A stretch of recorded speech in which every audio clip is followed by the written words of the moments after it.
Hello and welcome to another Mad Hatter review. So, very excited. Today we are taking a look at the Super7 Wave 1 Raphael. I have been so excited to get these ever since I saw them displayed. Where did I see them displayed? Super7 booth, maybe 2 years ago or something. These were, if you don't know, these are Ninja Turtle figures made to sort of be, I guess, redoing the old Playmates line. So it's different than what NECA's doing. NECA's doing the Toon line. They're doing the 1990 movie line, maybe other movie lines. This is specifically, this license, Super7's license, is specifically to cover, hey, we are modernizing the old Playmates line. I just thought that was such a cool idea, and I have been waiting for this wave for a long, long time. Big Bad Toy Store just shipped it, and I think the demand for these was really high because I think Wave 1 and maybe Wave 2 is already sold out, and they have been, they take a while to come out though. We've been waiting quite a bit for this. I think maybe 2 years or maybe a year and a half. But anyway, I digress. Let's go ahead and open it up. So again, I have the whole first wave. I'll probably be reviewing them separately, but I wanted to start with Raphael. Let's kick it off with a bang. Let's open up this Raphael. Before we open up the figure, let's just open up the box. So all the Super7 stuff, excuse me, comes in this like cardboard box here. They did this with the Masters of the Universe. I guess it's kind of their thing, which I like.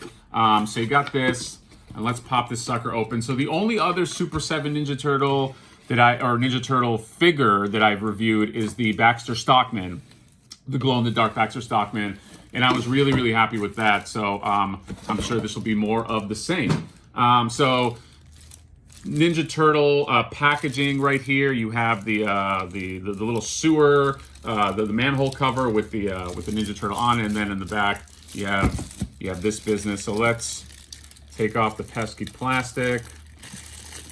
A few moments later. Oh boy, it's got that. It's got that new toy smell. So this is like a sleeve, and you open it up.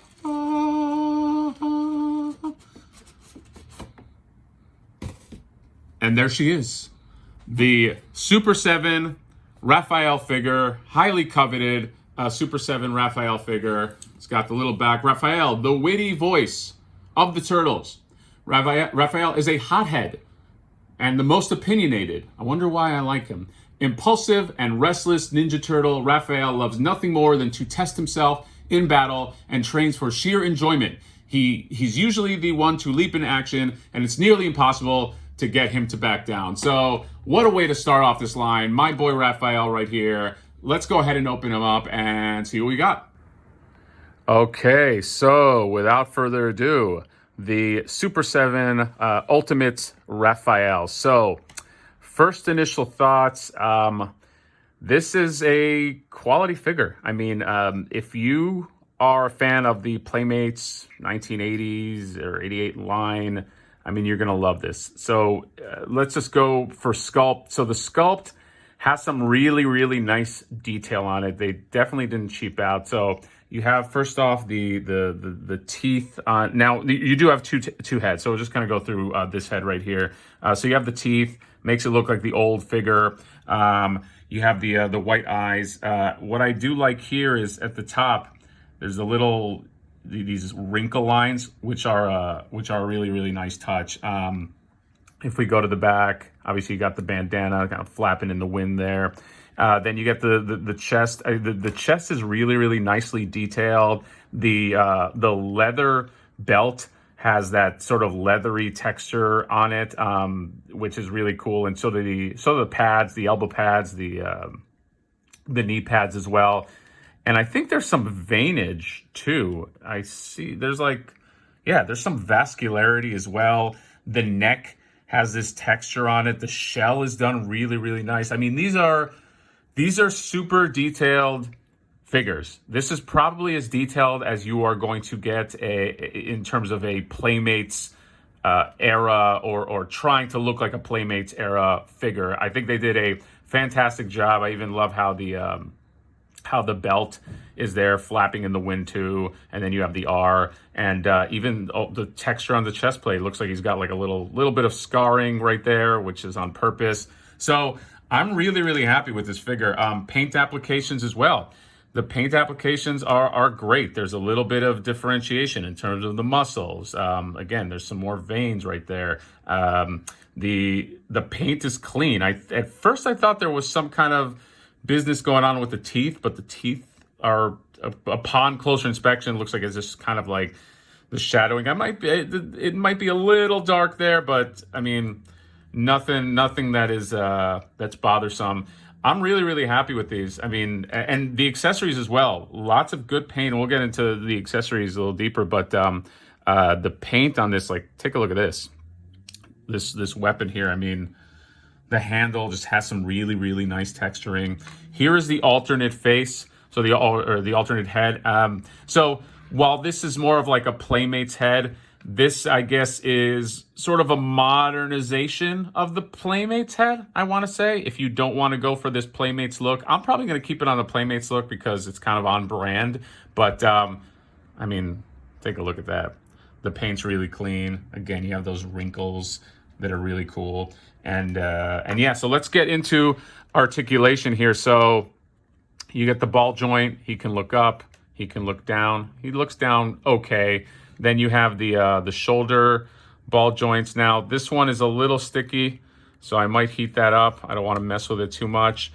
You got the bicep swivel. You have the, I mean, you obviously have the bend in the elbow, but it looks like it is stuck. Now, it doesn't look like it's double jointed, FYI. So, you know, you get the one bend. Then you have the swivel with the wrist, and you have the, does the wrist rock back and forth? I don't think there is a joint. Doesn't look like there's a joint on the wrist. So I think it's just going to swivel. Okay. Then you have, in terms of mid drift, I don't really think you're going to get anything there. I think it's one solid piece. So no real bend there. So that just takes us right down to the ball and joint in the thighs. It's a little bit loose for me. I might have to put some glue on there, but it does. I mean, you can get it to go all the way. Then you have the knee joints, not double jointed as far as I see. Yeah, just the one.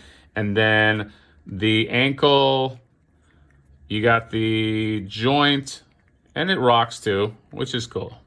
Yeah. So I think it's missing a little bit of articulation. I want to say that the NECA ones are just a little more articulated, but that might be also just to sacrifice. Sometimes you get an articulation and you're sacrificing sculpt. There's been no sacrifice of sculpt. I think the sculpt is the strongest thing on this. So let's just move into the accessories here. So you have this, and my weapon terminology sucks, so maybe you can chime in and let me know what this is called, but it's sort of this hooked dagger right here. Then you have these sort of handheld daggers. One looks like teeth and the other one is just straight dagger. Then you have these ninja stars, which are pretty durable and are pretty freaking sharp too. So watch out with that. And then you have the comms, which I think are really, really cool. You have a closed comm, and you have the open comm right here. Then you have, of course, a slice of pizza. And then you get these two sides. Now, what I noticed too is he comes with two different, technically three pairs of sides, but he came with these sort of more shiny sides. The metal bends a little bit, but that's kind of to be expected. But then he also has these more matte finish gray size, and those can go in his holster. The neat thing too is you have this piece in the back, and you can put stuff there too. Like you can, if you wanted to put the size in there, you can do that as well. And then he comes obviously with a bunch of hands here. He's got some gotcha hands, grabby hands, 1, 2, 3, 4, 5, 6. So 6 different hands as well. And then of course, as throwback to Playmates, to the Playmates line, you have this weapons rack. Now, when I was a kid, this stuff was always for show. I mean, I never used these weapons. You obviously have the option. You can kind of twist them off and, have them hold wood weapons. I don't know why you'd want to, but, you have that option. And I feel like it is supposed to stand, or it could stand if I took out this side. because it's got these little things right here, but I'm not going to take out the side because I don't know. Well, no, actually, no, it won't. But yeah, so the only way this is standing, I think, if you pull off these sides. But I might leave that for now. Maybe I'll do something with the display. But all in all, I'm pretty happy with these. This is a quick shot too of just the tune line, just to give you like just a quick comparison. These are large figures, which also helps to explain the price point. I mean, these are $45 versus this, which is, I mean, this came in a 2-pack, but the 2-pack was $50. So let's just price this at 25. 25 versus 45. So there is a price difference. Super 7 tends to be a little more expensive, but I mean, this is a quality figure. Not that the NECA one isn't, but two different lines, two different, it's a different species altogether. But I'm really, really happy with this. I mean, this is a little piece of art here. This is just the detail on this thing I love. And if they keep knocking out figures this way, these Playmates figures, I will definitely be a customer. So that's it. Let us know what you think of these. I'm pretty excited. We'll be opening the other ones, Splinter, Baxter Stockman, and who's there fourth? The Foot Soldier, as part of Wave 1. And that is all. Comment, subscribe. Let us know what you think of this, and we will see you next time. Bye-bye.